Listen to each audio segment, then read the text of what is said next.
Ugo Imsand, football journalist at 24 Heures, Swiss football journalist and expert from Lausanne. Welcome. Hi, greetings from Switzerland. Obviously, we have you on not to just lend an international feel, but to talk about Enzo Kana-Biyik. He joined United this summer and then went straight out on loan to Lausanne, who are actually owned by Ineos. So he's been kept close, hasn't he? Yeah, and there was some prospect from Manu that were linked to a loan to Lausanne. In the end, only Kana-Biyik came. I think he's a great talent. You can see it on a few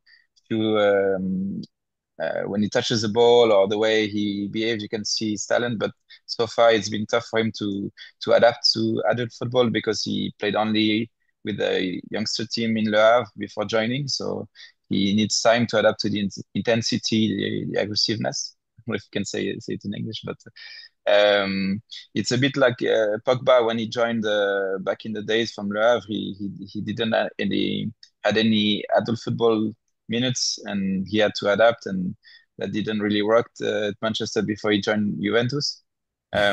So maybe it's a bit of the same. Instead that before of letting him go, Manu decided to loan him directly. So maybe I think it's a good way to go. But for him so far it has been tough to fit in. Of course, it doesn't help when you come into a new club on loan and you get injured straight away. Obviously, he had that knee injury. How did that affect things for him? Yeah, it's a worst case scenario. I mean, for him, it must have been really hard mentally.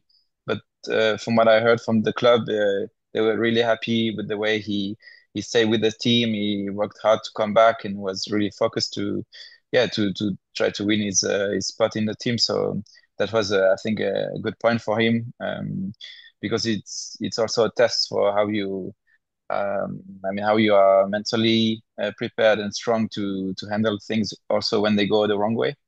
So for him, I think that was good. But the really the timing was terrible because back then Lausanne was still looking for other strikers and wingers, and he could have fit in at that time. But I mean, he was injured, and then now they recruited the other players, including Theobert from Auxerre in the Liga, and he scored straight away 3 goals last weekend. So now it's going to be really tough to come back. Obviously, Enzo's had obviously that knee injury and then quite a slow introduction. It was like a few minutes as a substitute, a few minutes Yeah. more as in the game, and then his first start. I think he lasted an hour. He's had bits here and there on the field from those short glimpses that you've seen of him. What have you seen?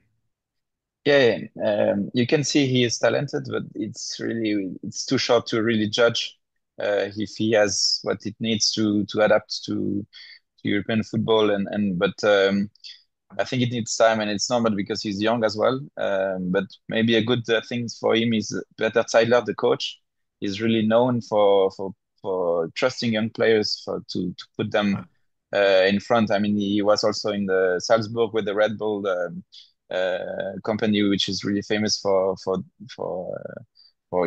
aiming on for betting on young talent.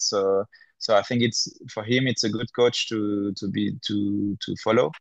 But even if it's only the Swiss Championship, now there is a lot of players who can start. And from what the thing is against the Icelandic team, Breiðablik in Conference League, and then Young Boys, Lausanne was in front really quickly, Yeah. and Enzo didn't come in really early, so that's not really a good sign. Also in the Swiss Cup, they played the fourth division team, and he didn't started, and I think only played the 25 minutes. So yeah, it's a bumpy start, we can say. Okay. You mentioned Theo Bear came in from Liga. I mean, he's just hit the ground running, hasn't he? He scored a hat trick at the weekend against Young Boys. He scored in the Conference League prior to that as well. I mean, the whole season so far, it's only a very small sample size, isn't it, that we've got? But it was just poor results, really. And then suddenly in the last week, it's just gone boom, two big victories, and it's really taken off. And Theo Bear's been central to that, hasn't he? So there is a challenge there for Enzo, isn't there? Yeah, and Lausanne did great in the European qualification. They came back to European football. They've been waiting for that for 15 years, so it's a huge step for the club. And they did it winning Besiktas away in the playoff. So that was a really a huge milestone for Lausanne and even for Swiss football, I think, in the recent years.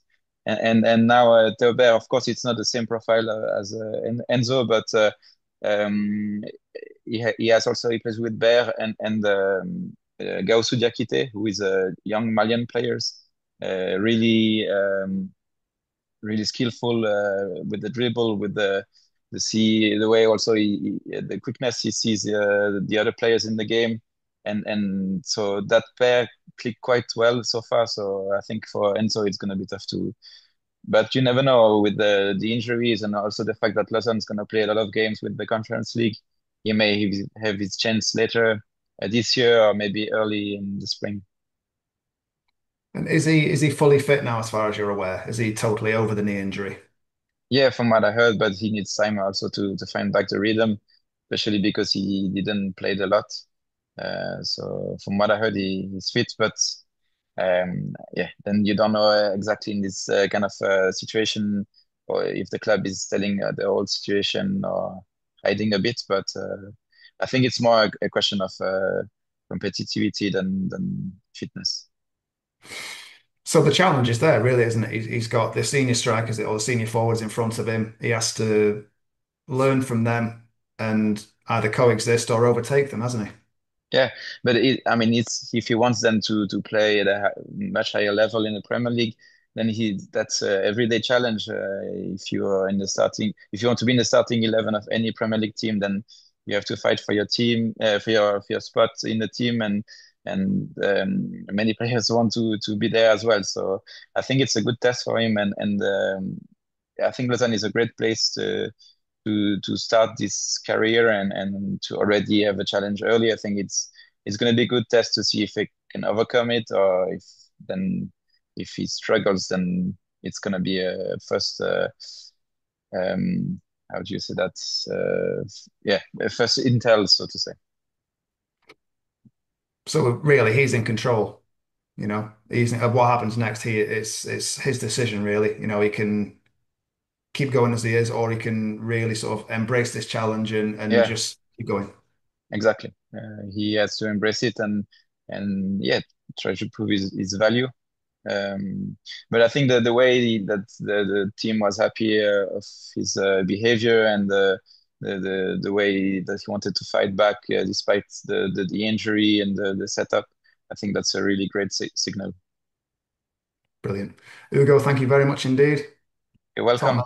and have an excellent evening. Yeah, I hope I was able to help you. Have a nice evening and the rest of the season.